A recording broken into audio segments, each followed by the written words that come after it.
Hello everyone and welcome to my channel. Today I want to go over this interview on BBC Hard Talk where they interviewed the Malawi president. Firstly, we will look into the discussion on coronavirus, then the economy, and then we will get into the part where he is asked why you brought your daughter to Britain to a virtual conference. Let's get into it, but before that, please subscribe, like, share if you want to. Right. Now, you brought up vaccines because, as you say, that's the way out of it. Only 0.2% out of the country's population of 18 million is fully vaccinated. 2% have had one dose. Why is it so low? Where do you lay the blame for that? I don't blame anyone else. What we are saying is let the vaccines be more readily accessible from the north to the south. We cannot afford to have people die or even get infected while others are being inoculated with high percentages. In Africa, less than 1%. You mentioned Malawi, 0.2%. We want more and able to save as many lives as possible. Okay, well, you're here in the UK, which is one of the most highly vaccinated countries in the world. There's almost 56% of the total population, that's the total population, not just adults, fully vaccinated. 70% has at least one jab. Does it seem fair to you? Well, you asked that question, but you can have the answer to that question. This is the unfairness that is there. I think this is also a fair answer. Now, I find the question a bit problematic, comparing Britain and Malawi as if they have the same resources. Now, she could compare Britain and Malawi when it came to death numbers, but she doesn't want to do that because Malawi did way better than Britain on that. However, the question comes up, who is to blame? And that's what she's going to ask him next. But what I'm wondering is because you said we are at the mercy of the international community. So I wonder, do you come to a country like the UK and think that they are being merciful or merciless? May I just speak as it is? If we were able to produce our own vaccines, if we were able to do stuff, in a global village where everyone is dependent on everyone else, using that word does not mean that somebody is merciless. It just means that we need to have equitable distribution. We need to have access. You cannot wait until UK vaccinates all of its population and then you say, well, then the vaccines can be made available to other countries. When nobody is safe, nobody will be safe. But I have to say, I don't like the way she's asking this question, as if she wants the Malawi's president to be like, thank you very much, Britain, for giving us vaccines. I also think the president could have said it maybe a bit more clearly what the problem is. The Kenyan president just spoke about this a couple of days ago. We want to produce our own vaccines. The current situation is totally absurd. The South African president has spoken about this. Africa has the capability of producing these vaccines, and if we can produce them, then we can vaccinate our people way quicker. But now we have to wait for Britain to send us some vaccines in a box, in an airplane, from other side of the world. That is totally absurd and ridiculous. And what he's saying is 100% fact. Unless we're all vaccinated, nobody will be safe. Sooner or later, a new variant will come up and you won't be protected from that variant with these current vaccines. You will then have to go on and research for new vaccines.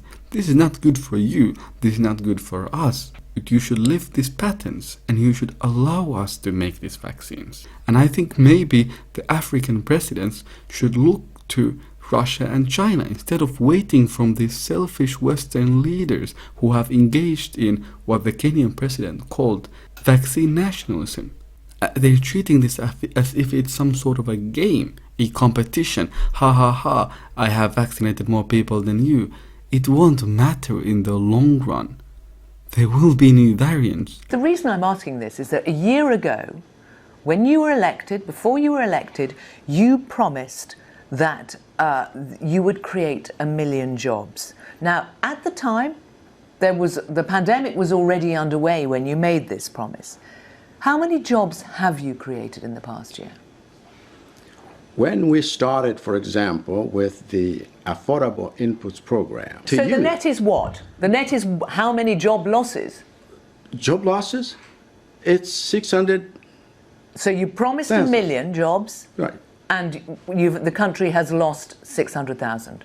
This woman who's doing the interview is very prepared. I mean, she has numbers and facts. He promised 1 million jobs, and she's right to point out that when you were making these promises, the pandemic was already there. So you can't say that I didn't know that the pandemic was going to come and it was a surprise and a shock. And he's right to point out that we were trying to save jobs. In this kind of situation, saving jobs is important. But how successful was that effort if you've lost 600,000 jobs? And that will affect millions of people in the country. So that is a terrible economic situation that Malawi is in. The other effect on ordinary Malawians' life over the last year is that prices have shot up. And one of the things where it's very evident is in the price of cooking oil. You reintroduced VAT in October last year, 16.5%. According to the Consumers Association of Malawi, cooking oil has gone up by 50%. And there are countless organisations asking for you to remove VAT from cooking oil. Will you? Yes, but let me give you the context. This is a very unfortunate situation that we're all finding ourselves in. We're entering a time of hyperinflation. The prices are going up everywhere in the world. I was just reading a couple of days ago that in Mexico, the prices of tortillas have skyrocketed. And that's why a lot of the poor people, they cannot afford tortillas anymore. This is the same reason why people in Tunisia are rioting, because they cannot afford essential things anymore. This is a huge issue. And when we have a lot of young people in Africa, and there's going to be rising prices where people cannot afford things like oil, it is a recipe for disaster. Now, she's right to point out that the problem is not the rising prices, because that is everywhere. The problem is the tax. And the president answers here that, we are going to take the taxes out.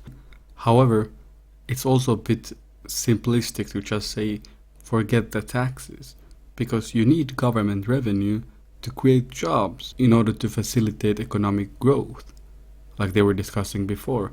So you can't just say forget the taxes on everything. On certain essential things, unfortunately, there will have to be taxes in order for the government to get some revenue in. In your acceptance speech last year, you promised a new Malawi, and you said, I challenge those who sit in Parliament to act professionally, to set a good example. The time of giving free handouts is past. Is the appointment of your daughter, Violet, as a diplomat to Brussels a good example?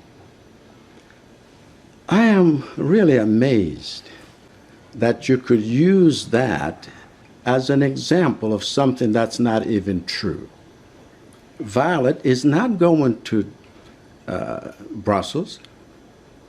And so the sources... is it not true that she's third secretary at the mission in Belgium? She's not going to as a third secretary at the mission in Belgium.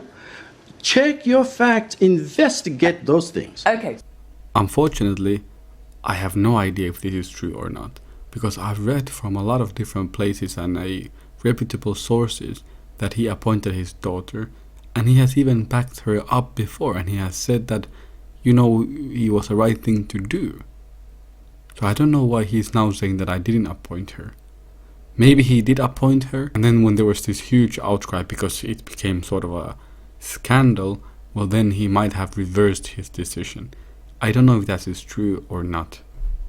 Is it true that on this delegation to London, which is actually a virtual conference, but you're here, as I understand it, paid for by the British government, you have 10 people, you wanted 61 to come, reportedly. It was reduced to 10, and of those 10, you've included in the 10 your wife, your daughter, and your son-in-law. Everyone has a responsibility like you just mentioned. It is not that I have included them. They are part, because I brought my wife, and I did not invite myself, by the way, to this conference. I have done conferences in Malawi virtually, and over 10 of them. This was an appeal to me to be present here personally in order that we might deal with certain things. As the president Yes. of the country, your foreign minister is back at home, and in the delegation, you've brought your family. No, I thought the president just said that I'm not appointing my daughter to be anything. So then when he brings her up to this diplomatic event, what is her role? Secondly, your foreign minister is at home and you're bringing your family members. 3 of the people who you brought are family members. And this is a virtual conference. So what is the benefit to this? I do understand why you bring your wife. That is the first lady of the country, so that makes sense. But your daughter and other family members, if they have no role in the government, as you just said that your daughter has no role, then she shouldn't be there. And that is clear.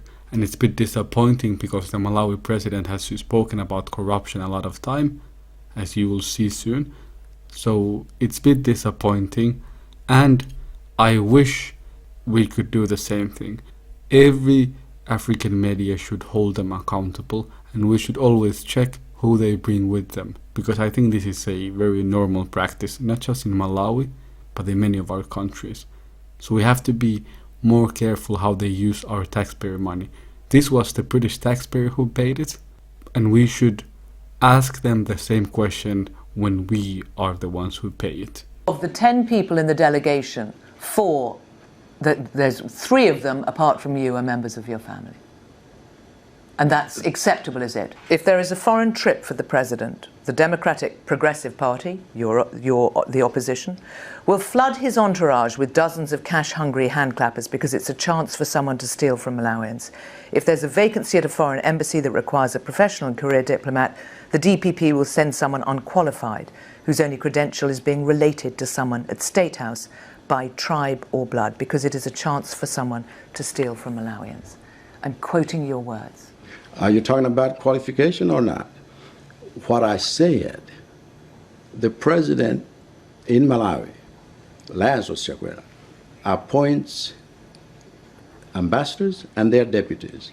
The Foreign Office, which I do not have any influence over, they go through processes of appointing people that will serve those others as support staff.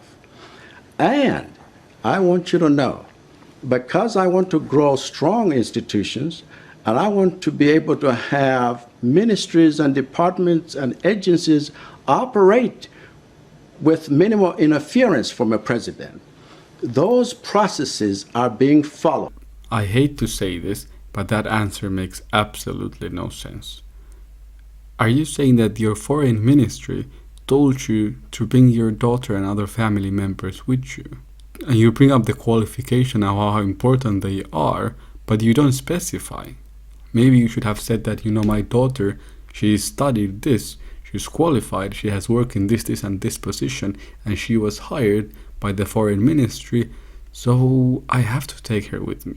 It's her job to go with me. But you didn't say that. You said the opposite, that your daughter has no role in anything and you haven't hired her to be anything. So why is she there?